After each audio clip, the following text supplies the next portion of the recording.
بسم اللہ الرحمن الرحیم۔ رسول کائنات صلی اللہ علیہ وسلم کس طرح ماہ رمضان المبارک کا استقبال فرماتے تھے؟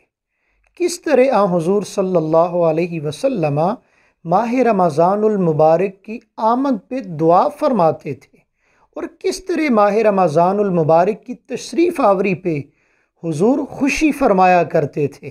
آئیے سنیے رسول اللہ صلی اللہ علیہ وسلم ماہ رمضان سے اس قدر محبت فرمایا کرتے تھے، اللہ رب العزت سے ماہ رمضان کریم کی آمد کی دعا فرمایا کرتے تھے، اور وہ دعا کیا تھی؟ اللہم بلغنا رمضان، الہی خیریت کے ساتھ ہمیں ماہ رمضان المبارک تک پہنچا، الہی خیریت کے ساتھ ہمیں عظمتوں، برکتوں، رحمتوں والا ماہ مقدس نصیب فرما۔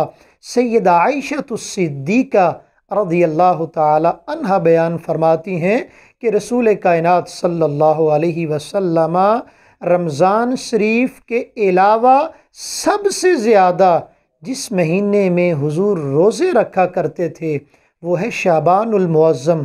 شعبان المعظم میں حضور کثرت کے ساتھ روزے رکھ کر ماہ رمضان المبارک کا حضور استقبال فرمایا کرتے تھے۔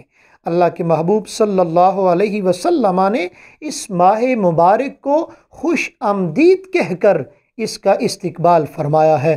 صحابہ کرام بیان کرتے ہیں کہ ہم نے رسول پاک صلی اللہ علیہ وسلم سے دریافت کیا، حضور نے ارشاد فرمایا ماذا یستقبلکم وتستقبلون، کون تمہارا استقبال کر رہا ہے اور تم کس کا استقبال کر رہے ہو؟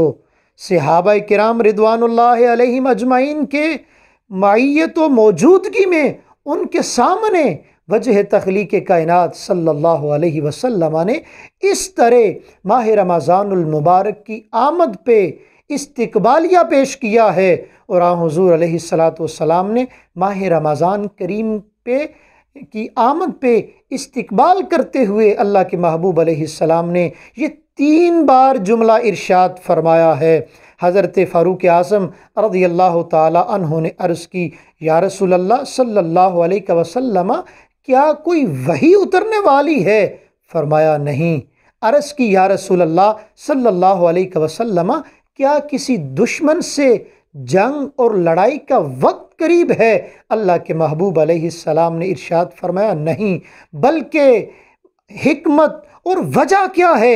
حضور نے بڑا ایک حسین جملہ ارشاد فرمایا، آئیے وہ جملہ سنیے اور جھوم جائیے، اپنے مقدر پہ ناز کیجئے۔ میرے لجپال کریم صلی اللہ علیہ وسلم نے ارشاد فرمایا ان اللہ یغفر فی اول لیلۃ من شہر رمضان لکل اہل القبلہ، فرمایا ماہ رمضان کریم آتا ہے تو رمضان المبارک کی پہلی رات میں اللہ تمام اہل قبلہ کے گناہوں کو معاف فرما دیتا ہے۔ یہ ہے رمضان المبارک کے استقبال پہ ملنے والی اہل ایمان کو برکت، بخشش کا پروانہ مل رہا ہے۔ آئیے ارادہ کیجئے، کوئی نماز ضائع نہیں ہوگی، آئیے ارادہ کیجئے کوئی روزہ قضا نہیں ہوگا، آئیے ارادہ کیجئے نظر کا خیال رکھیں گے، آئیے ارادہ کیجئے زبان کی حفاظت کی جائے گی، آئیے ارادہ کیجئے برے وسواس سے اپنے دل، دماغ، فکر اور سوچ کو ہم محفوظ رکھیں گے، آئیے ارادہ کیجئے اپنے ہاتھ کے ذریعے، اپنی زبان کے ذریعے، اپنے قدموں کے ذریعے، اعضائے بدنی کے ذریعے ہم ماہ رمضان المبارک کے آداب اور اس کے تقاضوں کا پورا خیال رکھیں گے۔ اللہ رب العزت ہم سب کو ماہ رمضان کی برکتیں نصیب فرمائے۔